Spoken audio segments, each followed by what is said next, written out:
بسم الله الرحمن الرحيم. الحمد لله القوي المتين، ناصر المستضعفين، قاسم الجبارين. نحمده على ما قضى ونشكره على ما أعطى. له الحمد في الأولى والآخرة، وله الحكم وإليه ترجعون. وأشهد أن لا إله إلا الله وحده لا شريك له رب البريات. وأشهد أن سيدنا وحبيبنا وشفيعنا ومولانا محمدا أحمد عبده ورسوله سيد البريات. صلى الله على سيدنا محمد وعلى آله وأصحابه وسلم تسليما كثيرا كثيرا. أما بعد، فقد قال الله تبارك وتعالى في كلامه الكريم: أعوذ بالله من الشيطان الرجيم. بسم الله الرحمن الرحيم. كل من عليها فان ويبقى وجه ربك ذو الجلال والإكرام. فبأي آلاء ربكما تكذبان. صدق الله العظيم. عن أبي رافع رضي الله عنه عن النبي صلى الله عليه وسلم قال: قال رسول الله صلى الله عليه وسلم: من غسل ميتا فكتم عليه غفر الله له 40 مرة إلى آخر الحديث. رواه الترمذي. صدق رسول الله صلى الله عليه وسلم أو كما قال صلى الله عليه وسلم. முழு உலகத்தையும் அந்த சராசரங்களையும் படைத்து பரிபாலித்து போஷித்து பாதுகாத்து கொண்டிருக்கக்கூடிய ஏக வல்லவனாம் அல்லாஹ் சுப்ஹானஹு வ தஆலா ஒருவனுக்கே புகழ் அனைத்தும். அல்ஹம்துலில்லாஹ்.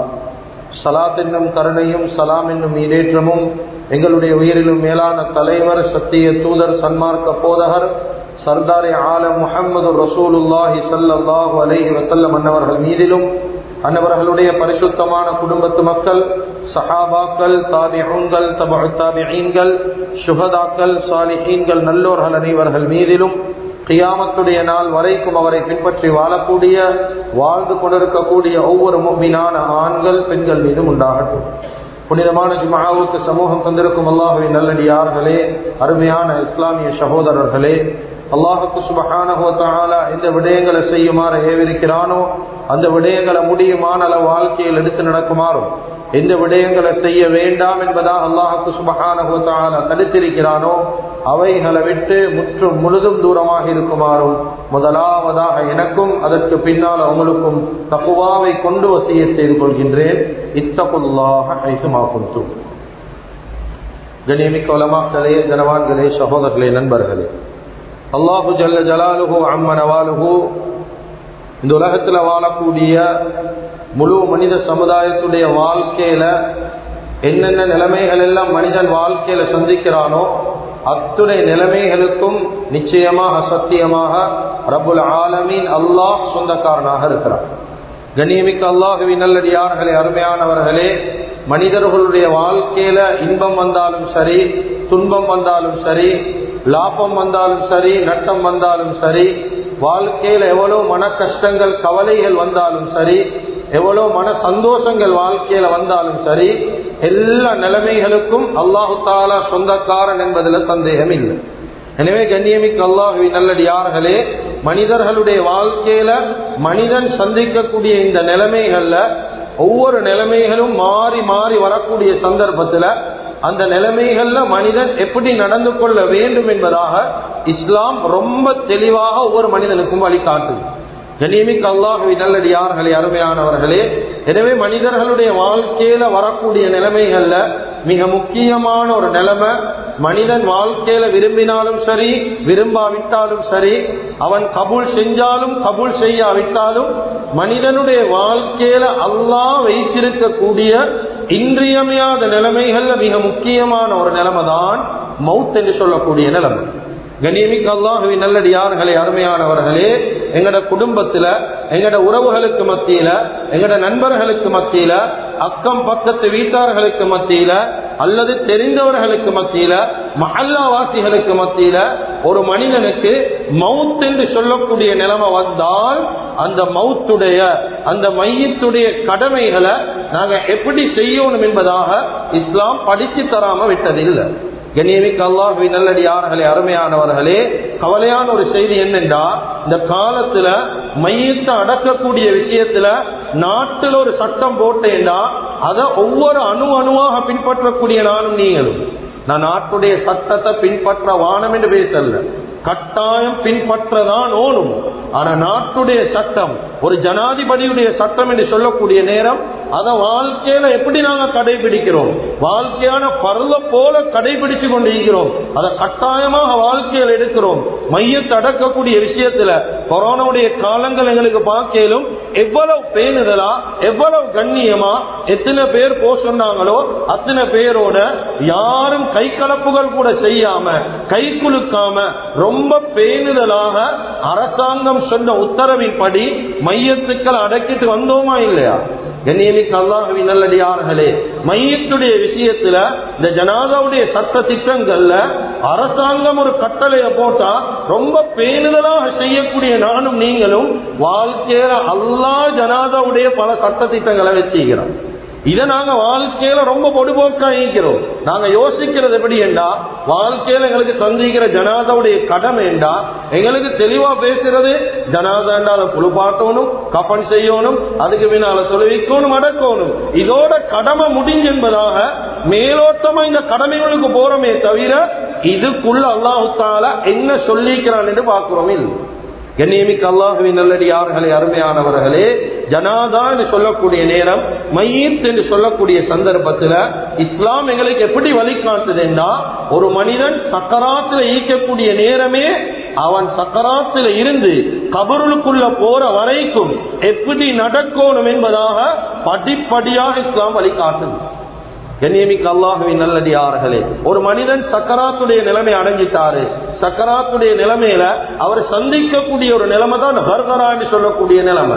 இந்த கர்கரா என்று சொல்லக்கூடிய நிலைமை அதிகமானவங்களுக்கு தெரியா, இது எப்படியான நிலைமை என்றும் தெரியா, இது எப்படி கண்டுபிடிக்கிறேன்னும் தெரியா. கண்ணியமிக்க அல்லாஹ்வின் நல்லடியார்களே, கர்கரா என்று சொல்றது என்னென்றா, ஒரு மனிதன் வாய் கொப்பளிக்கக்கூடிய நேரம் தொண்டைக்குள்ள தண்ணியை வச்சு ஒரு ஜாய் சத்தம் ஒன்றை வெளியாக்குவார்.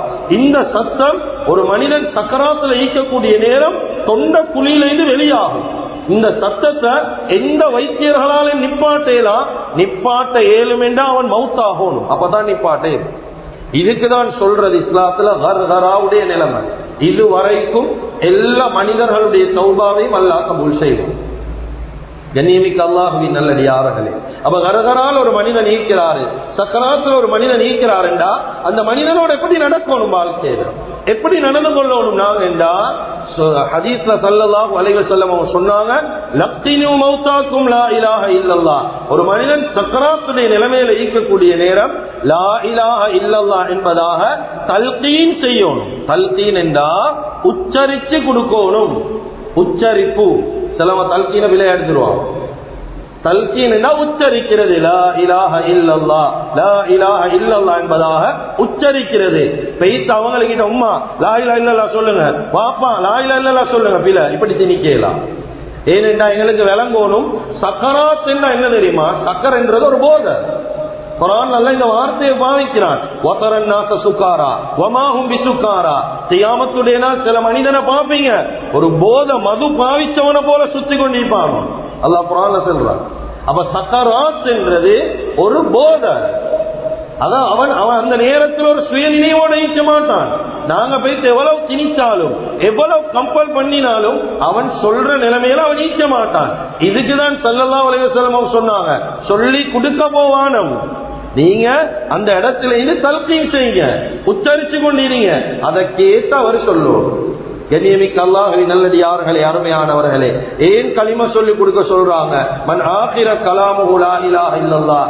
எந்த மனிதன் கடைசி வார்த்தை லா இலாஹ இல்லல்லாஹ் என்று முடியுமோ வஜபத் லஹுல் ஜன்னah, அவனுக்கு சொர்க்கம் வாஜிபாகிரும் என்றாங்க ஸல்லல்லாஹு அலைஹி வஸல்லம். கண்ணியமிக்க அல்லாஹ்வின் நல்லடியார்களே, எனவே எங்கட உம்மா, எங்கட வாப்பா, எங்கட சகோதரன், எங்கட உறவுகள் யாராவது சக்கராத்துல இருந்தா சொல்லி கொடுங்க. சுத்தி எல்லாரும் சத்தமா லா இலாஹ இல்லல்லாஹ் சொல்லுங்க. வைத்து அவங்ககிட்ட சொல்லி கொண்டிருக்க வேண்டிய தேவை கிடையாது. அவங்ககிட்ட சொல்ல தேவையில்ல. அந்த சத்தம் அவங்களே கேட்கும். காது கேட்காம இருக்காது. சில மனிதர்கள் கேட்கிறாங்க, சக்கராத்திலையும் காது கேட்குமா? ஒரு மனிதன் தூங்கினாலும் காது கேட்கும். அதுதான் எல்லாம் சத்தம் கேட்டோன்னே நக்கன எலும்புரை. குர்ஆன்ல அல்லாஹ் சொல்றான், வஜஅல லக்குமுஸ் ஸம்அ வல் அப்சார்.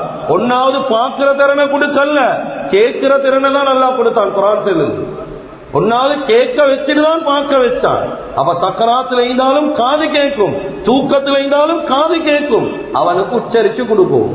கண்ணியமிக்க அல்லாஹ்வின் நல்லடியார்களே, ஹதீஸ்ல வருவது, எந்த புள்ள உம்மா வாப்பா சக்கராத்துல இருக்கக்கூடிய நேரம் எந்த புள்ள சுத்தி இஸ்திக்பார் செய்யறாங்களோ, அவங்களுக்காக வேண்டி துஆ செய்யறாங்களோ, பாவ மன்னிப்பு தேடுறாங்களோ, அந்த உம்மா வாப்பாவுடைய ரூஹ் அல்லாஹ் தஆலா ரொம்ப லேசா கலட்டுவான் என்பதாக நபி ஸல்லல்லாஹு அலைஹி வஸல்லம் சொல்லி காட்டினார். எனவே கண்ணியமிக்க அல்லாஹ்வின் நல்லடியார்களே, முதலாவது சக்கராத்துடைய நிலைமையில இது முஸ்லிம் என்ற ரீதியில, ஒரு மனுஷத்தன்மை என்ற ரீதியில் எங்களுடைய ஒரு கடமை.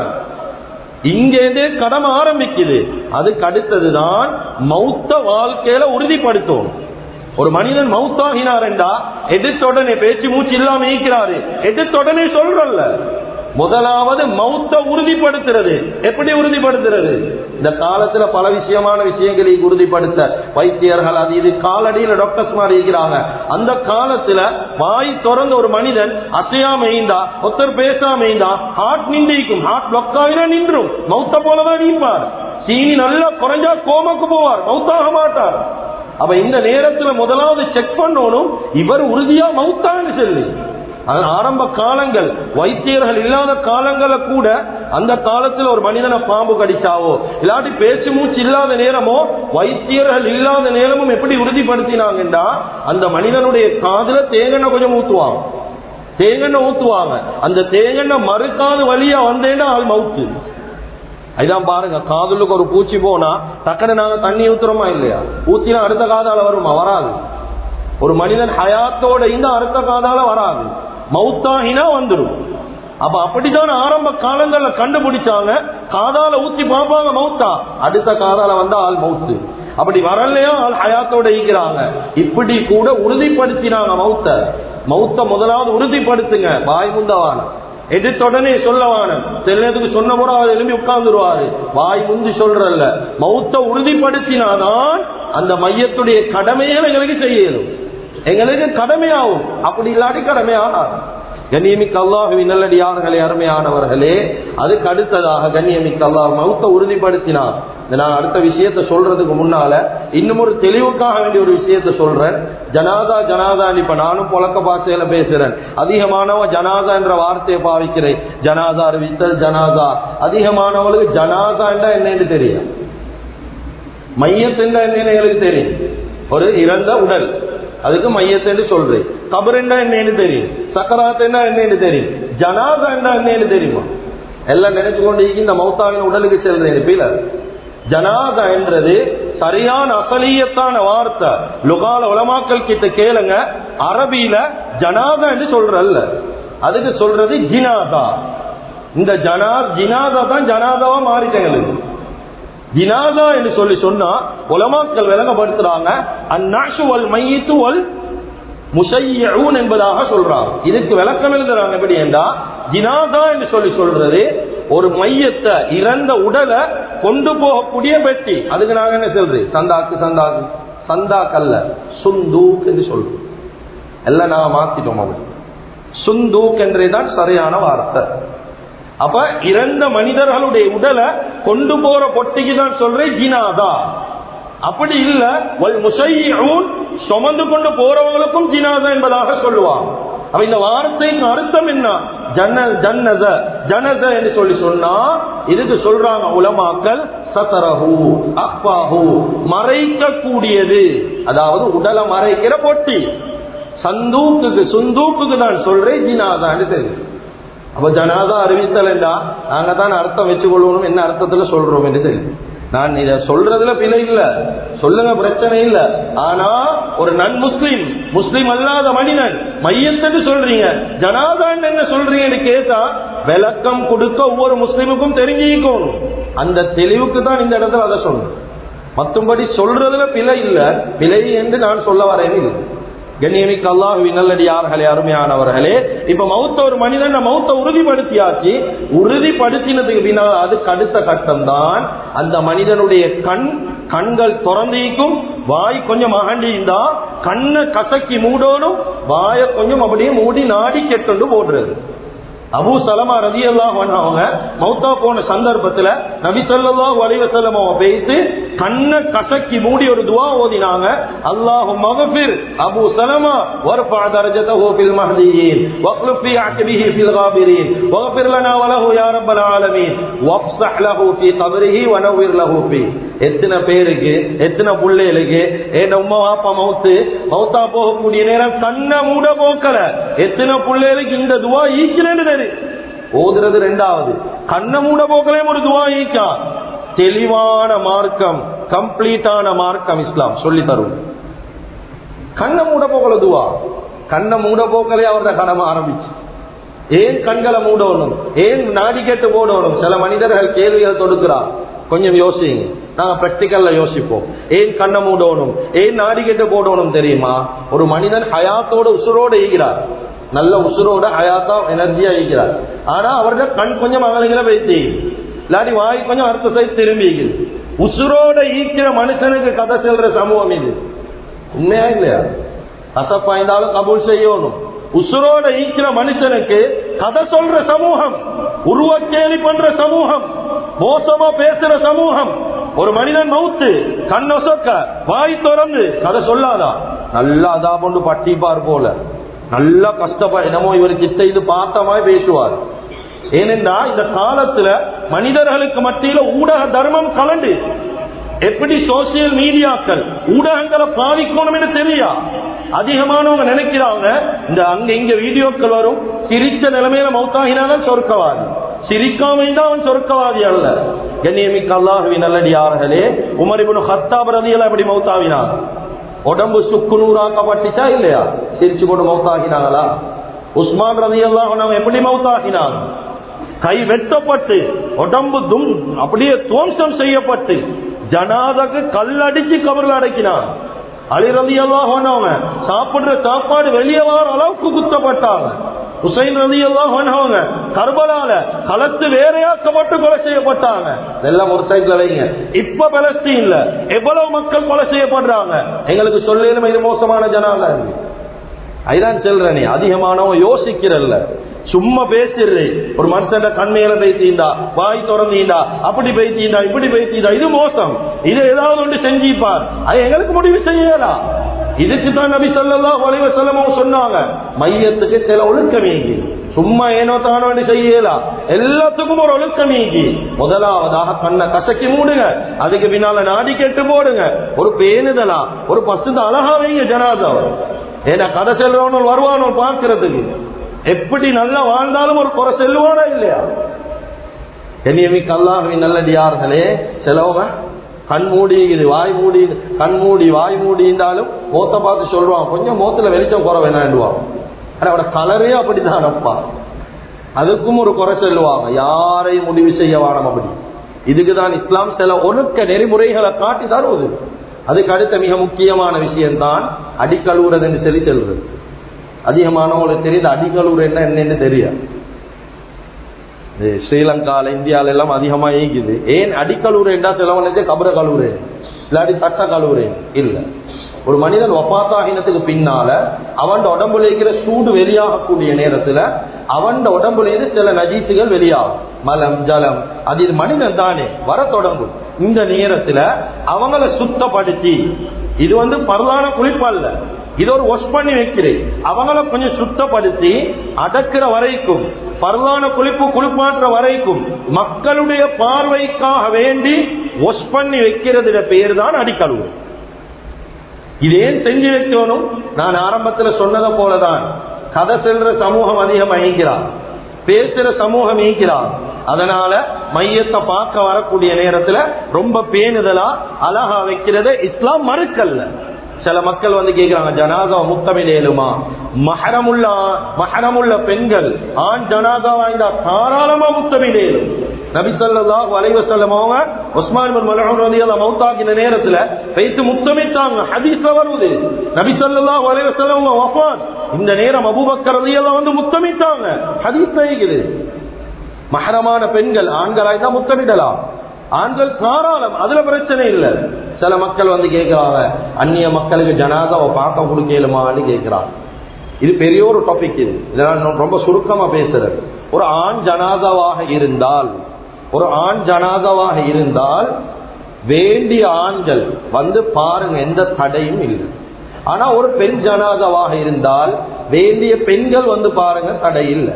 அந்த இடத்துல கட்டாயம் மஹரம் இல்லாத ஆண்களையோ பெண்களையோ ஜனாதாக்களை பார்க்கறத அனுமதிக்க வானம். இதுக்குதான் இஸ்லாம் சொல்லுது, எங்களுக்கு வாழ்ற நேரத்துல மஹரத்தை பேணி வாழு. போக்கள் அந்த பொம்பளையோட இந்த பொம்பளையோட, அந்த கடைக்காரியோட இந்த கடைக்காரியோட மஹரம் ஒன்றும் பார்க்காம பேசி பழவினா மௌத்தாவினா வந்து நிப்பா. எங்களோட நல்லா பேசுற மனுஷன் கொஞ்சம் மௌத்த காட்டுங்களேண்டா அந்த இடத்துல சத்தம் பேசுற புத்தியா? சட்டம் பேசுறது புத்தி அல்ல, வாழ போக்கல மஹரம் பேணி வாழ்றதுதான் புத்தி. இதுக்குதான் இஸ்லாம் படிச்சு சொல்லுது, வாழக்கூடிய நேரம் மஹரத்தை பேணி வாழ்க்கையில. அந்நிய பெண்கள் அந்நிய ஆண்களோட பேச்சுவார்த்தை வைக்க வேணும். நல்ல மனுஷன் அப்பா, ரோட்ல கண்ட ஆட்டால ஏத்திக்கொண்டுதான் போவாரு. இப்ப ஜனாதாலே வந்து நிப்பாங்க, கொஞ்சம் மோத்த பாக்கொடுங்க, கடைசியா பாக்குறேன் செல்லுவாங்களா இல்லையா? இதுக்குதான் மஹரத்தை பேணி நடந்து கொள்ளணும் வாழ்க்கை. இந்த இடத்துல நாங்க அப்படி ஒரு சட்டம் இப்படி ஒரு சட்டம், நாங்க என்ன சட்டம் சொன்னாலும் மஹரம் அவங்களுக்கு விளங்குமா? ஒன்றும் விளங்காது. அது வாழ்ற வாழ்க்கையில மஹரம் ஈக்கணும். அப்பதான் ஜனாதாவுடைய விஷயத்துல அவங்களும் கொஞ்சம் ரெஸ்பெக்டா நடந்து கொள்வாங்க. இல்ல இவர் எங்களோட வாரவர் போறவர் தான், ஆனா ஒரு பேச்சுவார்த்தையும் இல்லை. அது சொல்லி நாங்களும் அவனோட ஜனாதாவை ரெஸ்பெக்ட் பண்ணணும். நிறைய நிறைய நிறைய பேர் இருக்கிறார், நிறைய நன்முஸ்லிம் இருக்கிறார், சங்கப்படுத்துறாங்க எங்கட சட்டங்களை. ஆனா எங்கட முஸ்லிம்கள் தான் கேவலமா பாக்குறாங்க. அவ கண்ணியமிக்க அல்லாஹ்வின் நல்லடியார்களே, அருமையானவர்களே, வாழ்க்கையில இந்த விஷயத்திலையும் கவனமாயிருங்க, பார்க்க விடுற விஷயத்துல. அதுக்கு அடுத்தது கண்ணியமிக்கவர்களே, ஜனாதா வீட்டுக்கு போனா சில ஒழுக்கங்களே சும்மா எங்களுக்கு ஏனோ தானோ என்ற மாதிரி போகலாம். ஒரு மையத்தூட்டுக்கு போனோம் என்ற சில ஒழுக்கமேகுது, அல்லாஹ் பாதுகாக்கணும். இந்த காலத்துல மையத்தூட்டு வாசல்ல இல்லாட்டி லேன் வாசல்ல ஒரு சுண்டு கொண்ட வைக்காட்டி எங்களுக்கு தெரியா, அந்த ஜனாதா பற்றி வைக்காட்டி தெரியா, இது மையத்தூடே தெரியா. ஏன்னா அப்படி மோசமா நடக்கிறானோ வந்து எவ்வளவு காலத்துக்கு போற கண்ட மைனி ஓலைய கண்ட காலம் ஒத்த மௌத்தாவோடும் அவளை காண்றதுக்கு இப்படி எல்லாம் பேசிக்கொண்டு சுத்துறாரு. நீங்க அந்த இடத்துல அதெல்லாம் பேசுறல்ல, இந்த மைனி மச்சானோட சலாம் கொடுத்து கொஞ்சி குழாவுறல்ல, அது மையத்தூடு ஜனாதா. அந்த இடத்துல படிப்பின் எடுக்கிற ஊடு, அத போல நடக்கணும் வாழ்க்கை. கண்ணியமிக்க அல்லாஹ்வின் நல்லடியார்களே, நபி ஸல்லல்லாஹு அலைஹி வஸல்லம் ஒரு ஜனாதா வீட்டுக்கு, ஒரு மையத்து வீட்டுக்கு போனா அந்த இடத்துல யாரோடையுமே பேச மாட்டாங்க, அந்த மையத்தோட தனியா பேசிக்கொண்டிருப்பாங்க. எங்களுக்கும் இப்படி ஒரு நிலைமை தானே, நாங்களும் இதே மாதிரி ஒரு நாள் இருப்போமே, தனியா பேசுவாங்க, கவலையோட தான் இருப்பாங்க. கொஞ்சம் சரி சிரிப்ப மௌத்துல பார்க்கவே மாட்டாங்க சஹாபா. ஐதான் இமாம் பைஹகி ரஹ்மஹுல்லாஹ் கொண்டு வராங்க, நபி ஸல்லல்லாஹு அலைஹி வஸல்லம் ரெண்டு இடத்துல சிரிக்கிறது, ரெண்டு விஷயத்தை கண்டா சிரிக்க மாட்டாங்க. ஒன்று இந்த ருஹியத்தில் மையத், ஒரு ஜனாதா ஒரு மையத்தை கண்டா சிரிக்க மாட்டாங்க. ரெண்டாவது இந்த ருஹியத்தில் கிரத், குரங்க கண்டா சிரிக்க மாட்டாங்க. ரெண்டு விஷயத்தை கண்டா சிரிக்கிறது. கண்ணியமிக்க அல்லாஹ்வின் நல்லடியார்களே, இப்னு மஸ்ஊத் ரலியல்லாஹு அன்ஹு வாராங்க, வந்த நேரத்தில் ஒரு மனிதன் மையத்து வீட்டுல சிரிச்சாரு. இந்த நேரத்தில் இப்னு மஸ்ஊத் ரலியல்லாஹு சொன்னாங்க, லா உகல்லிமுக பஅத கஅபதா, இதுக்கு போற உனையோட நான் வாழ்க்கையில பேசவே மாட்டேன்டா. ஏன் ஒரு மையத்தை வச்சு கொண்டு சிரிக்கிறியே, ஒரு ஜனாதா வீட்டு வைந்து கொண்டு சிரிக்கிறியே, உனக்கு பயம் இல்லையா? அந்த அளவுக்கு ஜனாதா வீட்டை கண்ணியப்படுத்தினார். ஆனா எங்கட வாழ்க்கையில கண்ணியமிக்கா? ஒரு ஜனாதா வீட்டில் எப்படி நடக்கிறோம், சிரிக்கிறோம், பேசுறோம், கதைக்கிறோம், போனை வச்சுக்கின்றோம்.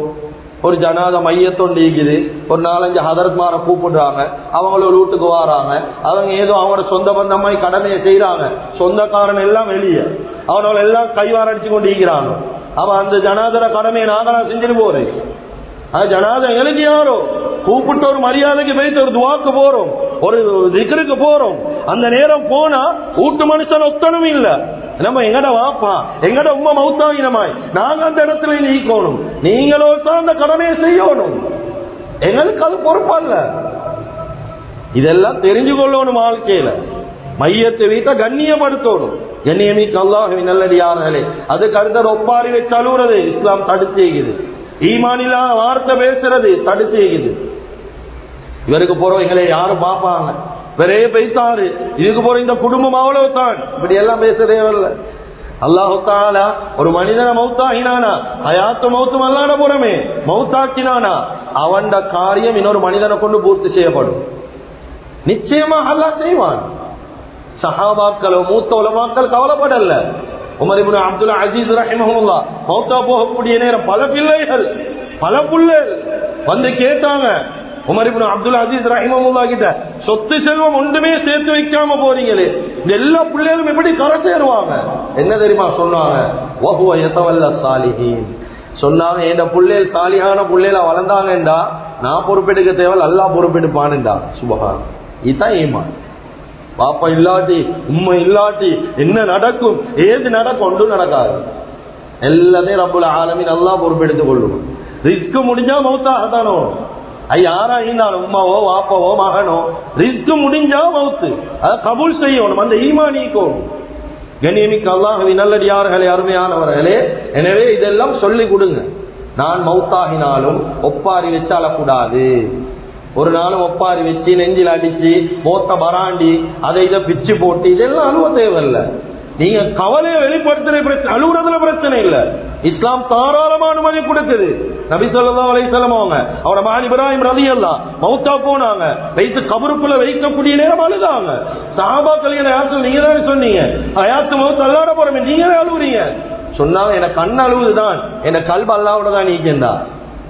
நம்பிக்கை அளக்கல்ல, ஈமான உடல்ல, தேவையில்லாத வார்த்தை பேசல, உம்மா மௌத்தன்னு தொழுவே உடல்ல, எல்லாத்திலையும் பேணுதலாய்ந்தா. கண்ணியமிக்க அல்லாஹ்வின் நல்லடியார்களே, இதெல்லாம் சொல்லி கொடுங்க, எத்தி வைங்க. இப்ப இதெல்லாம் முடிஞ்சதுக்கு பின்னாலதான் இப்பதான் அந்த கடமைகள் எங்களுக்கு வரும். இப்ப மையத்தை என்ன செய்யறது? முதலாவது குளிப்பாட்டுறது. இப்ப குளிப்பாட்டுறது. இந்த குளிப்பாட்டுறதுக்கு தகுதியானவ யாரு எங்களுக்கு தெரியும். சொந்த பந்தங்கள், உறவுகள், இரத்த சொந்தம் தான் குளிப்பாட்ட தகுதியானவங்க.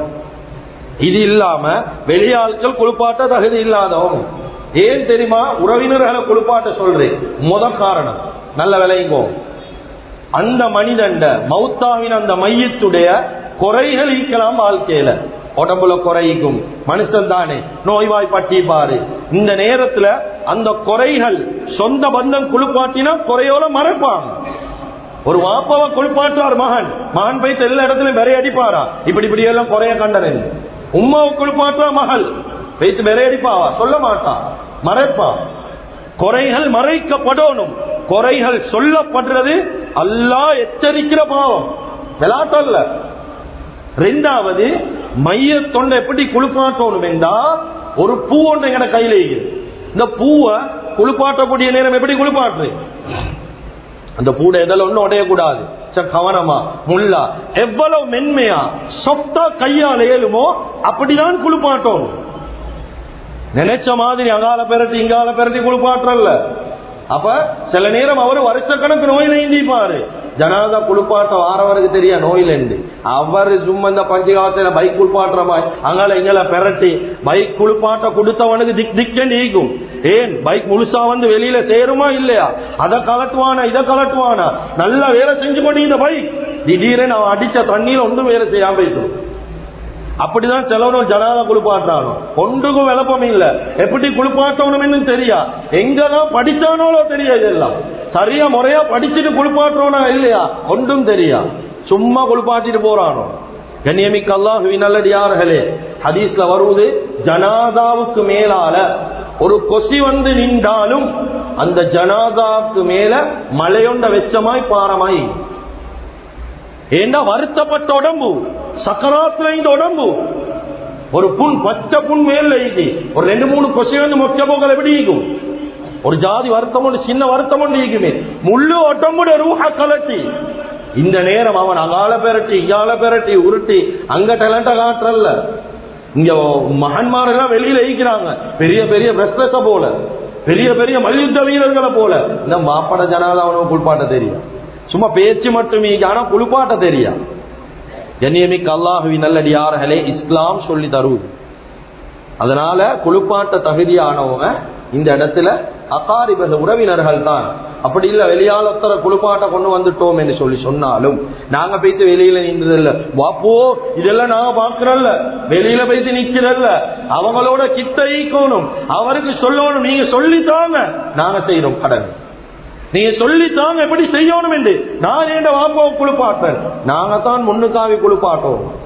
ஏனென்றா இந்த உம்மத் இதுல நன்மையை மறந்துட்டு சிலவங்க நினைக்கிறேன் மையத்து குளிப்பாட்டுறே கேவலம் என்று. கேவலம் அல்ல. ஹதீஸ்ல ஸல்லல்லாஹு அலைஹி வஸல்லம் சொன்னாங்க, மன் கஸ்ஸல மையத்தன் ஃபக்கதம அலைஹி, எந்த மனிதன் ஒரு ஜனாதாவை குளிப்பாட்டி அதனுடைய குறைகளை மறைப்பானோ கஃபரல்லாஹு லஹு 40 மர்ரா, அந்த மனிதனை அல்லாஹ் ஒரு நாளைக்கு 40 தடவை மன்னிப்பான் என்றாங்க ஸல்லல்லாஹு அலைஹி வஸல்லம். அப்ப மையத்து குளிப்பாட்டுறே கேவலமா? 40 தடவை மன்னிப்பான். சுபஹான், பெரிய நன்மை. அது கேவலம் அல்ல. இதெல்லாம் சும்மா அவருடைய நாங்க கிளீன் பண்ணணுமா அப்படி என்ன நினைக்கவான. மையத்து குளிப்பாட்டக்கூடியவர்களுக்கும் அன்பாக கேட்கிறது. யாரோடைய சொந்த கோவத்துல பேசல, இது ஒரு தொழில் அல்ல. ஊர்ல இருக்கிற எல்லா தொழிலையும் விட்டு இதை தொழிலா எடுத்து செய்யவான. இது தொழில் அல்ல, இது ஒரு சேவை, இது ஒரு ஹிதுமத், இது ஒரு தொழில் அல்ல. நேர காலம் கொடுத்து வந்து அவர் அவருடைய இடத்திலிருந்து வந்து மையத்து குளிப்பாற்றாரா, அந்த நேரத்தில் இமாம் ஷாஃபிஈ, இமாம் மாலிக் ரொம்ப தெளிவா எழுதுறாங்க. தக்ரீராத்து ஸதீதா என்ற கிதாப் எடுத்து பாருங்க, ஜனாதாவுடைய முழு சட்டமும் இருக்குது. ஒரு மனிதன் குளிப்பாட்டி கூலி கேட்கலுமா? கூலி கேட்கிறது முறையல்ல. ஹனஃபியுடைய மதுஹப்ல கூலி கேட்கிறது ஹராம், கூலி கொடுக்கிறது மக்ரூஹ். ஆனா ஷாஃபில மாலிகில கூலி கேட்காம இருக்கிறது நல்லம், கூலி நாங்க ஒரு நிர்ணயிச்சு கொடுக்கிறது தான் முறை. ஏன் நேரத்தை காலத்தை விட்டுட்டு வாராங்களே, அவங்களோட வேலை வட்டியை விட்டுட்டு உங்களுக்கு ஒரு சப்போர்ட்டுக்காக வேண்டி அவங்க வாராங்க தானே, அதுக்கு நாங்க ஒரு கூலி கொடுக்கிறது தான் முறை, கூலி எடுக்கிறது விலை இல்லை. அதுக்காக வேண்டி அவங்களை கேவலமா பாக்குறது, இப்படி எல்லாம் பாக்குறது. நான் இப்ப பேசினது குளிப்பாட்டுறதுல பதாயில் தான். எப்படி குளிப்பாட்டுறது, என்ன முறையில நஜீசுகளை வெளியாக்குறது, எத்தனை தடவை தண்ணி ஊத்துறது சுன்னத், அதே போல என்ன தண்ணி பாவிக்கிறது, இதெல்லாம் நான் பேசல. என்னன்னா பேசினா நாள் கணக்கு பேசுவோம். அதெல்லாம் கட்டாயம் உலமாக்கள் கிட்ட போயிட்டு படி, எல்லாத்தையும் படி. எவ்வளோ கிளாஸோல் நடக்குது ஃபிக்ஹுடைய வகுப்புல, செயல்முறையா செஞ்சு காட்டுறாங்க. எப்படி ஜனாதா குளிப்பாட்டு வைத்து படி. யாரையும் ஹய பண்றல்ல, இது நாங்க செய்ய வேண்டிய ஒரு கடமை. அந்த கடமையை சரியா செய்யறோமா கேட்டா 4 கடமை தானே பேசுறாங்க. 4 கடமையை சரியா செய்யறியா? அதுவும் செய்யறது அதுல சரியா செய்யற கடமைண்டா ஒன்றே ஒண்ணு, இந்த தொழுவேல மட்டும் கலந்து கொள்றேன், அதுலயும் கொஞ்சம் அறக்குறை, மத்தும்படி வேற ஒன்றையுமே சரியா செய்யறதில்ல. அதுக்கு அடுத்த கடமை கஃபன் செய்யறது. நபி ஸல்லல்லாஹு அலைஹி வஸல்லம் சொன்னாங்க, மன் கஃபன முஸ்லிமன் கஸாஹுல்லாஹ் மின் சுந்துசி வ இஸ்தப்ரக் என்றாங்க. எந்த மனிதன் ஒரு முஸ்லிம கஃபன் செய்யறானோ, கியாமத்துடைய நாள் கஃபன் என்ற ஆடை உடுப்பாட்டுவானோ, கியாமத்துடைய நாள் அல்லாஹ் தஆலா சுந்துஸ் இஸ்தப்ரக் என்ற சுவன பட்டாடை அந்த மனுஷனுக்கு உடுப்பாட்டுவான். ஹதீஸ். இதெல்லாம் சும்மா லேசான சிறப்பு அல்ல. இதுக்குதான் உறவுகள் முந்திக் கொள்ளணும். இந்த நன்மையில அடுத்தவனையா முந்த விட்டு கொண்டிருக்கிறோம். நீங்க செய்யுங்க, நீங்க செய்யுங்க, நீங்க செய்யுங்க. நாங்களோட அந்த நன்மை வாரவைகளுக்கு ஓரத்துக்காக வைக்கிறோம். கஃபன் செய்ய தெரியா, குளிப்பாட்ட தெரியா, நன்மையே தெரியா, இதெல்லாம் வச்சுதான் நபி ஸல்லல்லாஹு அலைஹி வஸல்லம் சொன்னாங்க, ஒரு ஜனாதால கலந்து கொண்டா, ஒரு மையத்துல கலந்து கொண்ட ஒரு கீராத் நன்மை. கீராத் என்று உஹது மலையை விட பேர் செஞ்சாங்களே, இதெல்லாம் நன்மையை வச்சுதான் சொன்னாங்க, சும்மா சொல்லல. கண்ணியமிக்க அல்லாஹ்வின் நல்லடியார்களே, அருமையானவர்களே, அதே போல இதிலே மையத்தில் எப்படி கஃபன் செய்யறது, எப்படி ஆண்களுக்கு எத்தனை கஃபன் துணி, எப்படி உடுப்பாட்டணும், பெண்களுக்கு எப்படி உடுப்பாட்டணும், எல்லா விஷயத்தையும் படி. நான் மேலோட்டமா பேசிட்டு போறேன். அதுக்கு அடுத்த விஷயம் முக்கியமான கடமை தான். கஃபன் செய்யக்கூடியவங்க, குளிப்பாட்டக்கூடியவங்க நல்லா விளங்கிக்கோங்க, நல்லா விளங்கிக்கோங்க. கஃபன் செஞ்சதுக்கு பின்னால ஜனாதாக்களை காக்க வைக்கவான. சிலவங்க ஒரே தடவையில 2 ஆர்டர் எடுத்துக்கொள்றது. எப்ப அசரு கடக்குது 3 மணிக்கு தூக்கணும் மூட்டில் தான், இப்ப 3 மணிக்கு 2 ஜனாதா வந்து இப்ப போயிட்டு 12:30 மணிக்கு ஒரு ஜனாதாவை குளிப்பாட்டிட்டு வாராது. இந்த ஜனாதாவை குளிப்பாட்டணுமே, நல்லா விளங்கிக்கோங்க குளிப்பாட்டுறவங்க. இது ஒரு சர்வீஸ் தான், தொழில் அல்ல. இது பர்து கிஃபாயா தான். கட்டாயம் நீங்க தான் போயிட்டு குளிப்பாட்டணும் அப்படி ஒன்றுமே இல்லை. 2 பேரும் அடிச்சு கொண்டு சாவுறாங்க. ஏன் கேட்டா சொல்றாங்க இந்த பௌத்துல அடித்தான். எனக்கு வந்த ஜனாதாவை அவன் குளிப்பாட்டினான். அடே எனக்கு வந்த நன்மை அவன் எடுத்தான் என்றா அதுல ஒரு நியாயமே. நான் குளிப்பாட்டி நன்மை அவன் எடுத்தான்டா நியாயமே. ஏண்ட பௌத்துல அடிச்சான்டா உட நீயத்து பிழையே இதுல, உன இஹ்லாஸ் பிழையே இதுல. அவன் நீ குளிப்பாட்டே தள்ளிக்கா பிழை. 2 ஜனாதா 3 ஜனாதா பொறுப்பெடுக்க தேவையில்ல. அவங்கள கூப்பிடுறாங்களா ஒரு ஜனாதா முறையா செஞ்சுட்டு நன்மை எடுத்துட்டு வீட்டுக்குவாங்க, சல்லி கிடைக்கு, அதெல்லாம் 2ஆகும் அவ்வளவு. இந்த பிழையெல்லாம் செய்ய போவான இதெல்லாம் பர்து கிஃபாயா தான். கட்டாயம் எல்லாரும் செய்யணும் என்றல்ல, கடமை உறவினர்கள் செய்யறது தான். அதனால இதை விளங்கிக்கோங்க. வீட்டு மக்களும் அனுமதி கொடுக்கவான. அது நான் 2 மணிக்கு வானவானம், எங்களோட ஜனாதா 3 மணிக்கு எடுக்கிறேன், நீங்க 2:30 மணிக்கு வந்து எங்களுக்கு இது செஞ்சு தந்தா போதும். வீட்டு மக்களும் அனுமதி கொடுக்கவான. இதெல்லாம் நீங்க செய்யுங்க. ஏன்னா இஸ்லாத்துடைய கடமையில லூஸ் விடவான், எல்லாத்திலையும் டைட்டா வச்சுக்கோம். நாங்களும் லூஸ் உடத்தான் இவங்களும் அது அப்படியே கடமையை லூஸ் ஆக்குறாங்க. இந்த மாதிரி 1-2 பேர் செய்யக்கூடிய தவறு பின்னுக்கு வரக்கூடிய சமுதாயம் பிழையா விளங்குறதுக்கு பெரிய ஒரு வழி இது. உடவானம் கண்ணியமிக்க அல்லாஹ்வின் நல்லடியார்களே, அருமையானவர்களே, அதே போல அதுக்கு அடுத்த மிக முக்கியமான விஷயம் தான் தொழுவிக்கிறது. கடமையில் உண்டு. தகுதியான மக்கள் வந்து தொழுவிக்கணும். என் மகன் கிட்ட கேளுங்க, நான் மௌத்தாகினா என்ன ஜனாதா உனக்கு தொழுவிக்க தெரியுமா? அப்படி இல்ல மகன் இல்லையா, உடன் பிறந்தவங்க கிட்ட கேளுங்க, யாராவது ஒருத்தரை ரெடி பண்ணி வைங்க ஏன் ஜனாதாவை தொழுவிக்க. மத்ததுக்கு எல்லாம் ரெடி பண்ணி வைக்கிறோம், என்ன ஜனாதாவை தொழுவிக்க யார ரெடி பண்ணி வச்சிக்கிறோம். எத்தனையோ பேருக்கு இன்னும் ஜனாதாவுடைய அதெல்லாம் காலமா உலமாக்கள் மூலமா சொல்லி உலமாக்களோட வாயும் சலிச்சு வைத்து ஜனாதாவுடைய இதை பாடமாக்குங்க அதை பாடமாக்குங்க. எத்தனையோ பேருக்கு தெரியாது. எல்லாம் கபரிஸ்தானுக்கு இன்னும் அண்ணன் இண்டிய போல கால் பண்ணி கேட்கிறேன், அதில் இந்த 2வது தக்பீர்ல அல்லாம சல்லி அலா முஹம்மது மட்டும் போதுமா, இல்லாட்டி பூர்த்தியா ஓதணுமா? இந்த 3வது ரக்காத் அல்லாஹ் மக்ஃபிர்ல ஹூவா ஹாவான்னு கேட்கிறான். அதுவும் தெரியாதவனுக்கு இப்ப என்னதான் இவ்வளவு காலம் ஈக்கிறானோலோ, என்னத்தை தான் படிக்கிறானோ ஒன்றும் தெரியா. யார நம்பி அப்ப நாங்க வாழ்ந்து கொண்டிருக்கிறோம்? தலபுல் இல்மி ஃபரீலத்தி அலா குல்லி முஸ்லிம் தான். ஒரு குறிப்பிட்ட கூட்டம் மட்டும் மௌலவி ஆவரல்ல, எல்லாம் இல்ம படிக்கிற கடமை. மௌலவி ஹாஃபிஸ் ஆவரே சுன்னத்தான். அப்படி ஃபர்ல் என்ன எல்லாமே மௌலவி ஆகணுமே. ஆனா இல்ம தேடி படிக்கிற ஃபர்ல் கட்டாயம் தேடணும். தேடி படிங்க. இதெல்லாம் திடீரென்று ஒரு மௌலவி வரல, என்ன கொஞ்சம் வந்து கொள்ளையெல்லாம் பேசிட்டு அண்டையோட அந்த மௌலவியோட பேசி ஹராம், இதுக்கு போற பேசுறல்ல உங்களோட. ஏன்னா எங்கட வாப்பமௌத்து நீங்க வரல, அந்த மனுஷன் இந்த சிச்சுவேஷன்ல அவருக்கு வந்து கொள்ளையலாம் வரையல, அந்த நிலைமை விளங்குறல்ல. என்ன இருந்தாலும் மையத்துக்கு வர விடுங்க, நாங்க வேற ஒருத்தரை வச்சு பார்த்து கொள்றோம். இதெல்லாம் பேசவான, இதெல்லாம் கடமை அவருக்கால, உங்களுக்கு தான் கடமை. அதனால இதெல்லாம் படிங்க. வாழ்க்கை சத்தங்களை தேடி ஒரு ஆலிமை கூப்பிடுங்க, அவருக்கு முறையா ஒரு ஹதியாவை கூப்பிடுங்க, படிங்க. கண்ணியமிக்க அல்லாஹ்வின் நல்லடியார்களே, அதுக்கு அடுத்தது தான் கடைசி அடக்கம் செய்யற முறை. கபரு தோண்டக்கூடிய நேரம் பொதுவாக ஆரம்ப காலங்கள்ல பழைய மனுஷருக்கு தெரியும், இந்த அவுட் ஸ்டேஷன்ல இன்னமும் ஈகுது. ஆரம்ப காலங்கள்ல குடும்பத்துல ஒருத்தர் மௌத்தாகினா குடும்பத்துல ஆண்கள் எல்லாம் பேசி தான் கபரு தோன்றுது. நீங்க மூத்த மனுஷர்கிட்ட கேளு, கபூர் தோன்றதுக்கெல்லாம் ஆள் வைக்கிறல்ல, அந்த குடும்பத்து மக்கள் பேசி தான் கபூர் தோன்று. இல்லாட்டி நண்பர்கள் பேசி கபூர் தோன்று. மற்ற நண்பர்கள் வேண்டிய பாவத்துக்கு இறங்க ரெடி, கபூர் தோன்ற ரெடி. சரியான வேருக்குமே சரியான கஷ்டமான வேலை அதெல்லாம், அதுக்கெல்லாம் அவங்க ரெடி ஆகுறல்ல. முறை கபரையும் குடும்பத்து மக்கள் தோன்றை தான் முறை.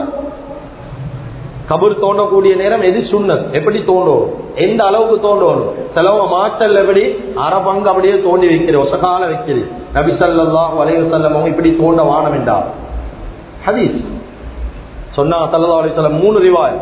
ஒன்று தொப்புள் வரைக்கும் தோண்டினா போதும், இன்னொரு ரிவாயத் நெஞ்சு வரைக்கும் தோண்டினா போதும், இன்னொரு ரிவாயத் நிறைய உலமாக்கள் இந்த ரிவாயத்தை ஆதரிச்சுக்கிறாங்க. ஒரு மனிதன் குழிக்குள்ள இறங்கி 2 கையும் தூக்கினா எவ்வளவு அவசரமோ அவ்வளவு ஆழமா கபர் தோண்டப்படணும். ஏன் அப்படி தோன்றேன்டா, காட்டு விலங்குகளுக்கு எங்களுக்கு தெரியாது, சில கபர்ல உடும்பெல்லாம் வைத்துட்டு வரும், அப்ப லேசா ஜனாதாவை வெளியே எடுத்துட்டு வந்துடும் அதெல்லாம். அதனால தான் நபி ஸல்லல்லாஹு அலைஹி வஸல்லம் சொன்னாங்க, கபர் தோண்டக்கூடிய நேரம் ஆழமா தோண்டும். இந்த ஒசக்கால மேலால இப்படி எல்லாம் வைக்கிறல்ல, இதெல்லாம் கவனிக்கணும். இதெல்லாம் எங்களுக்கு தெரிஞ்சாதானே கவனிக்க, ஒன்றுமே தெரியாது. இப்படி ஒன்று இருக்கேன் இப்பதான் சிலவங்களுக்கு தெரியுமா? இதெல்லாம் கவனிங்க கண்ணியமிக்கவர்கள். சும்மா ஜனாதர கடமை இந்த நாளை செஞ்சுட்டு வாரல்ல, இன்னும் நிறைய ஈகி பேசுறது. நான் பேசுறது 1-2 விஷயங்கள் தான். அதுக்கு அடுத்தது கண்ணியமிக்க அல்லாஹ்வின் நல்லடியார்களை அடக்கம் செஞ்சாச்சு, கபரிஸ்தான்ல எப்படி நடந்து கொள்ளும். பயான் போகுது, இங்க கைவார் அடிக்கிறாங்க. என்ன 2 பேரும் மௌத்தே இல்லாத மலக்குமார் 2 பேர் உட்கார்ந்து பேசி கொண்டிருக்கிறாங்க. அது இது அதெல்லாம் உங்களுக்கு தேவையில்லை. கபரிஸ்தானுக்கு போறதுக்கு சில ஒழுக்கமே, எப்படி பேசி ஈக்கணும், என்ன முறையில ஈக்கணும், அங்க பேசுறத காது கொடுத்து கேட்கணுமே. நாளைக்கு எனக்கும் இதே நிலைமை தான் ஒரு நாள் வரும். என்ன பேச்சுக்கு ஒரு ஓய்வு, என்ன மூச்சுக்கு ஒரு முடிவு, எனக்கும் இதே நிலைமை வரும். அப்ப நாங்க அந்த இடத்துல அமைதியா கேட்டுக்கொண்டிருக்கிறேன் தான் புத்தி. பேசிக்கொண்டிருக்கிறேன், உட்கார்ந்து கொண்டிருக்கிறேன், மரத்துல அங்க மாங்காய்க்கு இதெல்லாம் பேசிக்கொண்டிருக்க தேவையில்ல. கபருஸ்தானுக்குள்ள போயிட்டு கண்ணியமா நடக்கணும். ஓத வேண்டிய சுண்ணத்தான துவாக்கள் ஓதப்படணும், மையத்தோட போகணும். அதுக்கு அடுத்ததான 1-2 சில சுண்ணத்துக்களை சொல்லிட்டு முடிச்சிருவேன். இந்த காலத்துல மங்கி போற 1-2 சுண்ணத்துக்கள் தான், யாரும் தவறா எடுக்க வேணும். 1வது சுண்ணத்தான் இந்த நடந்து வார சுண்ணத் இல்லாம போகுது. நான் கண்ணால கண்ட ஒரு விஷயம். ஏண்டா ஊடுவாசல் கிட்ட இருந்தாலும் ஜனாதாவை வேன்ல கொண்டு வந்து இறக்குறாங்க. பிழை. நாட்டுல சட்டம் என்று ஒன்று இருந்தா அதை பின்பற்றுறதுல பிழை இல்லை. ஆனா நாட்டுல சட்டம் என்று ஒன்று இல்ல, தாராளமா நடந்து கொண்டு வர ஏலும் என்றா நாங்க கண்ணால எவ்வளவோ அந்நிய ஜனாதாக்களை பாக்குறோம், நடப்பாட்டி கொண்டு போறாங்க, நடந்து எல்லாம் போறாங்க. ஆனா எங்கட மனுஷர் வேன்ல போகுது, எல்லாம் நடந்து வாரல, யாரும் எல்லாம் பைக்ல ஆட்டால அதுல இதுல. ஜனாதா ஊடிக்கு கிட்டதான், ஆனா எல்லாம் இப்படித்தான் வாராங்க. நபி ஸல்லல்லாஹு அலைஹி வஸல்லமோட காலத்துல ஒட்டகத்துல ஜனாதா கொண்டு போனதாகவோ, குதிரையில கொண்டு போனதாகவோ, வாகனத்துல கொண்டு போனதாகவோ ரிவாயத் காட்டலாம். ஆக குறைஞ்சது என்னுடைய ஒரு சிறிய பர்சனலான தனிப்பட்ட ரீதியான வேண்டுகோள், நீங்க இங்க மாதம் பெட்டியில் அடக்க போறீங்கடா, மட்ட குழியில ஊடிக்கின்றா, கொண்டு வாங்க வாகனத்துல, ஒரு கிம்புலையில வாசல்ல வச்சு சரி இறங்கி ஜனாதாவை நடந்து கொண்டு வந்து அடக்குங்க. சுன்னத். அந்த சுன்னத்து மங்கி போறத பாக்குறேன், சரியான கவலை. நடந்து கொண்டு வாங்க, கொஞ்சம் தூரம் நடந்து வாங்க. அந்த இடத்துல ஸல்லல்லாஹு அலைஹி வஸல்லமோட சுன்னத்தா யாத்தாக்கும், அந்த நியத்தை பேணி கொள்ளும். அதுக்கு அடுத்தது ஜனாதால மையவாடியில எல்லாம் போகக்கூடிய நேரம் எங்களோட வளமையில் உள்ள விஷயம், நான் பிழை என்று சொல்லல, எல்லாம் ரெஜிஸ்ட்ரேஷன் சலாம் ஒன்று கொடுக்குறீங்க. இந்த ரெஜிஸ்டர் முடிஞ்சோடனே சலாம் கொடுக்குற மாதிரி இந்த கபர்ல எல்லாத்துக்கும் லைன்ல நிக்காத வச்சு சலாம் கொடுத்து போறீங்க. என்ன சலாம் தெரியுமா? சிலவங்களோட புத்தியில ஒரு மாய் வேலை செய்யுது. அவங்க சலாம் கொடுக்குறேன், நாங்க ஜனாதாக்கு வந்தோம், சீலொன்னு அடிச்சாச்சு, அதோட அவருக்கும் இவருக்கும் தொடர்பே இல்லை. சரியான முறை மையவாடியில கொடுத்துட்டு போறதா இல்ல, அவங்கட வீட்டுக்கு போகும். பெய்து அலமுல்லாஹு அஜ்ரக் வ அஹ்ஸன அஸாஅக் வ கஃபர லிமையிதி, ஆறுதல் சொல்ற ஒரு துஆய், அந்த துஆ ஓதுறது. அதுக்கு அடுத்தது ஜனாதா வீட்டுல ஆக்க பிடிக்க வானம் என்பதாக சில ரிவாயத்துகள் இருக்குது. அந்த நேரத்துல ஒத்தர் தனவந்தர் கொஞ்சம் முன்னுக்கு வாரு, எவ்வளவு போகுது ஒரு ஜனாதா. இப்ப நான் சொன்ன விஷயங்களை குடும்பத்து மக்கள் செஞ்சா ஒரு சதம் செலவில்லை, கஃனுக்கு மட்டும்தான் செலவு. குளிப்பாட்ட செலவில்லை, கஃன் செய்ய செலவில்லை, கபர்ல அடக்கிறதுக்கு செலவில்லை, அந்த பள்ளிக்கு மட்டும்தான் கொடுக்கணும். சின்ன செலவுன்னு தான் எங்களுக்கு போகும். அத கொஞ்சம் மக்கள் தனவந்தர்கள் கொஞ்சம் முன்னுக்கு வாரு. அந்த ஊர்ல கடன் எடுத்து ஜனாத கடமையை செய்யறாங்க. தேடி பாருங்க கண்ணியமிக்கவர்கள். எங்கட கடமை இந்த தொழுவைக்கு போனோம், கபர்ல மண்ணை போட்டோம் என்ற மட்டும் கடமை அல்ல. இதோடையும் கொஞ்சம் கவனம் செலுத்துங்க. அந்த குடும்பம் எப்படி ஜனாதா அடக்கும், என்ன செய்யறாங்க. எங்களால முடிஞ்ச ஒரு சின்ன சதக்கா, ஒரு 10,000 எங்கட தோட்டத்துல ஒரு ஜனாதா கொடுத்தா என்ன நடக்க போகுது, இதெல்லாம் கேளுங்க. வாய் தொடர்ந்து கேட்க மாட்டாங்க, கேளுங்க என்ன நடந்துச்சு, என்ன செய்யணும். அவங்க அப்படி சொல்லலையா, அப்படி சிலவங்க சொல்ல மாட்டாங்க, வைத்து கையில கொடுத்துட்டு வாங்களே, இதை செய்யல எங்களுக்கு சும்மா பேச்சு மட்டும் அப்படி இப்படின்னு பேசுறோம். இந்த உதவியை சரி செய்யலுமே. ஆனா அல்லாஹ்வுடைய கிருபையால ஜனாதா எவ்வளவு விஷயங்கள் செஞ்சு கொண்டு போறான். ஜனாதாக்கு பல கமிட்டி, பல மஸ்ஜிதுகள் அமைக்கப்பட்ட எவ்வளவு விஷயங்கள் செஞ்சுட்டு போறான். நாங்களும் தனிப்பட்ட ரீதியா நன்மையை சம்பாதிக்கணும் என்ற நீயத்தில் இந்த விஷயங்களை செய்யும். கண்ணியமிக்க அல்லாஹ்வின் நல்லடியார்களே, அதுக்கு அடுத்தது கடைசியாக ஜனாதாவுக்கு கலந்து கொண்டீங்க என்று சொல்லி சொன்னா அவசரமாக வீட்டுக்கு போவான். ஏன் ஒரு ரெக்வெஸ்ட், ஏனென்றா நபி ஸல்லல்லாஹு அலைஹி வஸல்லம் அவங்க மட்டுமல்ல, ஒரு சஹாபி, மிக முக்கியமான சஹாபி, நான் பேரை மறந்துட்டேன், அந்த சஹாபியோட பேரை மறந்துட்டேன், முக்கியமான சஹாபி இஸ்லாத்தில். இவர் மௌத்தா போகக்கூடிய நேரம் அவன மகன்மார் எல்லாத்தையும் கூப்பிட்டு சொன்னாரு நான் மௌத்தாகினா ஏண்ட ஜனாதவ அடக்கின உடனே பேசிடுவான. ஏண்ட ஜனாதவ அடக்கி ஒரு ஒட்டகத்தை அறுத்து குர்பான் கொடுக்கிற அளவுக்கு அந்த கபிரிஸ்தான்ல இருந்து எனக்காக இஸ்திக்பார் செய்யுங்கன்னு. கொஞ்சம் யோசிங்க, ஒரு மாடு அறுத்து பழியிட்டு குர்பான் கொடுத்து பங்கிட எவ்வளவு நேரம் போகும்? 2-2.5 hours வைங்களே. ஒரு ஒட்டகம் இருக்கிற வெளிநாட்டுல இருந்து அவங்களுக்கு தெரியும், அறுத்து பங்கிடுறதுக்கு 3.5 hours போகும். சும்மா உள்ளத்துல கைய வச்சு யோசிங்க, எனக்கு ஒத்தன் அடிச்சான்டா, ஏண்ட மேல கை வச்சான்டா, அடுத்த நிமிஷம் இந்த இடத்துல வந்து நிப்பானோ என்று சொல்ற நானும் நீங்களும். நான் மௌத்தாகினா ஏண்ட கபரிஸ்தான் கிட்ட நின்று ஒரு 3.5 hours இஸ்திக்பார் செய்யற எத்தனை பேரை வாழ்க்கையில சம்பாதிச்சு? ஏண்ட மவன் ஒரு 3 hours இஸ்திக்பார் செய்வானா? செய்ய மாட்டான். அடக்கின உடனே ஓட்டம் இல்ல. உறவினர்கள் போவான, துஹருக்கு ஜனாதா அடக்கிறையா, 10 மணிக்கு அடக்குறாங்களா, வாங்க துஹர் மட்டும் மீன் அவருக்காண்டி பாவ மன்னிப்பு தேடுங்க போவோம். அசருக்கு அடக்குறாங்களா, மகரிபுக்கு வீட்டுக்கு போவோம். ஒன்றும் குறைய போறது, ஒன்றும் நடக்க போறாம இருக்கிறது, எல்லாம் பசந்தா நடக்கும். இந்த கடமைகளை வாழ்க்கையில செய்யுங்க, நல்லவங்களை வாழ்க்கையில சம்பாதி. எங்களுக்கு இஸ்திக்பார் செய்யக்கூடிய ஒரு கூட்டத்தை உருவாக்கும். எங்கட பிள்ளைகளுக்கு, எங்கட மனைவி மக்களுக்கு சொல்லி கொடுங்க. நான் இந்த இடத்துல பேசினது ஜனாதாவுடைய சட்ட திட்டம் என்று ரொம்ப சுருக்கம் தான், ஒரு 100க்கு ஒரு 5% பேசல, சுருக்கமா பேசினேன். அதனால மஸ்ஜிதுகளிலும் இந்த மாதிரி ஏற்பாடுகளை செஞ்சு மக்களுக்கு ஒரு விழிப்புணர்வு கொடுங்க. ஜனாதாவுடைய கடமைகள் சட்ட திட்டங்கள் பூர்த்தியா இந்த விஷயங்களை படிச்சு கொடுக்கிற ஏற்பாடுகளை செஞ்சா இன்னும் சமூகம் ஒரு பின்னுக்கு வரக்கூடிய ஒரு சமூகத்துக்கு பெரிய ஒரு எடுத்துக்காட்டா இருக்கும். எனவே எந்தெந்த விஷயங்களை பேசினோமோ கேட்டோமோ இஹ்லாஸோட இஸ்திக்லாஸோட மௌத் வரைக்கும் அமல் செய்யக்கூடிய பாக்கியத்தை அல்லாஹ் தஆலா நம் அனைவர்களுக்கு வழங்குவானாக. எங்களோட பாவங்களை மன்னிப்பாயாக, எங்களை பெற்று வளர்த்து ஆளாக்கி எங்களுடைய அன்பு தாய் தந்தையுடைய பாவங்களை மன்னிப்பாயாக, எங்களுடைய இறுதி முடிவை நல்லதாக்கி வச்சிடுவாயாக. லா இலாஹ இல்லல்லாஹ் முஹம்மது ரசூலுல்லாஹ் என்ற கலிமாவோடு எங்களுடைய ரூஹ்களை கைப்பற்றிடுவாயாக. வ ஆகிரு தஅவானா அனில் ஹம்துலில்லாஹி ரப்பில் ஆலமீன்.